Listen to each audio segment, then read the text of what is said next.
Stop. Yes, stop right now. God has a message for you, and it's urgent. He says, you are stronger than you think. The battles you faced, the storms that shook your faith, the nights you felt weak, He sees it all. And He says, you are not broken. You are not defeated. You are being strengthened. Remember what Scripture says, I can do all things through Christ who strengthens me. Philippians 4:13. Every challenge, every obstacle, every moment you wanted to give up, God is using it to build courage, resilience, and faith in you.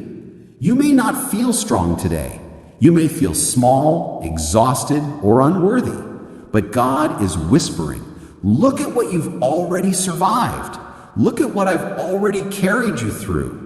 That same strength is in you now. So lift your head, take a breath, stand firm. The power you need has always been inside you because He placed it there.